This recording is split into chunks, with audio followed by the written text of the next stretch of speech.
Salut tout le monde, ici Natation Addiction et aujourd'hui on va voir quelles sont les stratégies de course que vous devez adopter en natation. Donc plusieurs paramètres pour ces stratégies de course vont entrer en compte. On a tout d'abord le milieu, si vous êtes en piscine, en eau libre.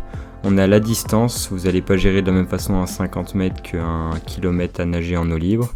On a également la nage, on ne gère pas totalement de la même façon, notamment entre les nages symétriques, brassées papillons, que les nages dissymétriques, crawl et dos. Et enfin, donc on a le type d'épreuve, si vous êtes sur une compétition de natation, sur une compétition d'eau libre, ou même encore sur un triathlon, où vous êtes seulement sur la première épreuve de votre course, on ne va pas gérer tout ça de la même façon.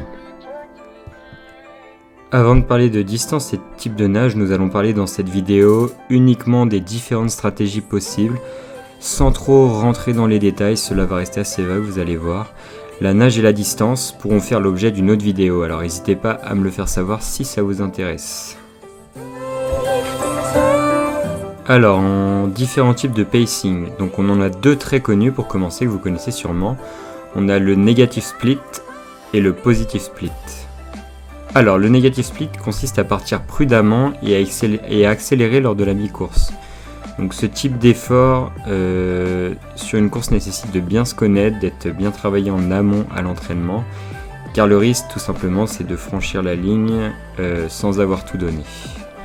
Donc le negative split. Et ensuite donc on a le positive split, cela correspond à une première partie de course très rapide, plus rapide que cette seconde partie, donc arrivé à la mi-course en fait on se retrouve à avoir cramé nos principales cartouches. Alors le positive split on le retrouve souvent plus utilisé par les débutants qui ne se connaissent pas vraiment. Ça entraîne souvent une explosion complète sur la fin de course avec ce type de stratégie.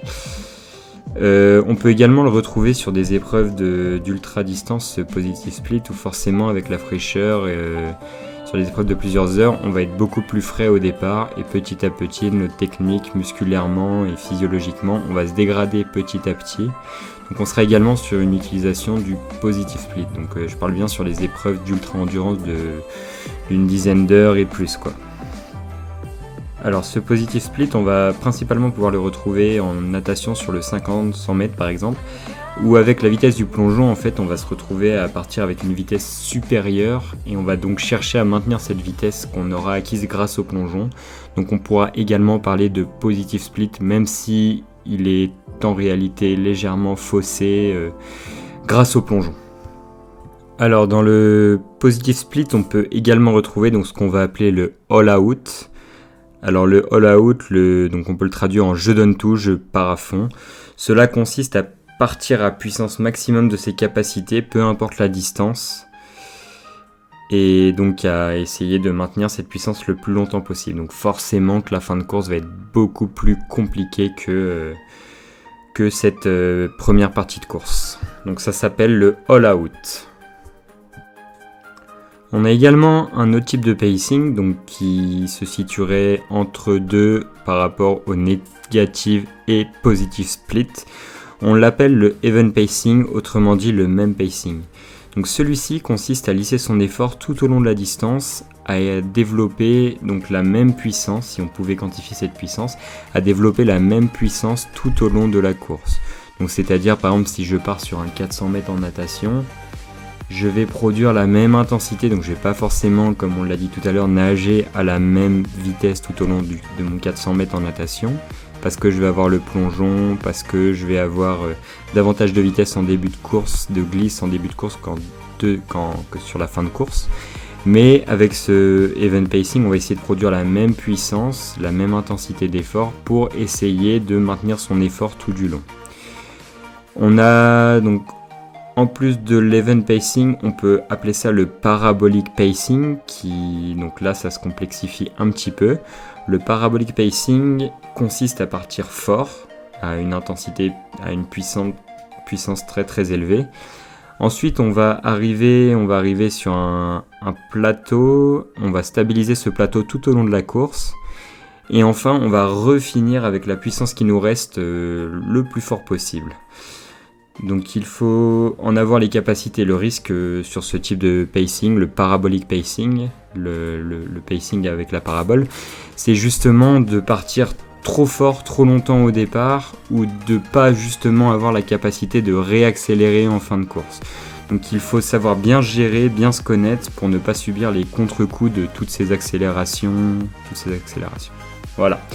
Donc on a à peu près fait le tour des splits, des différents splits qui existent entre le négatif et le positive split, qui sont deux grandes catégories dans lesquelles on peut retrouver le all-out.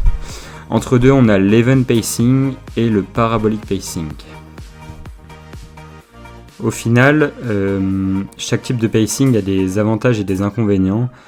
Certains sont beaucoup plus utilisés que d'autres par rapport à la distance, sur ce type de distance. Par exemple, en natation, sur le 50 mètres crawl, il va être très rare qu'on retrouve un negative split. C'est pas concevable grâce au plongeon.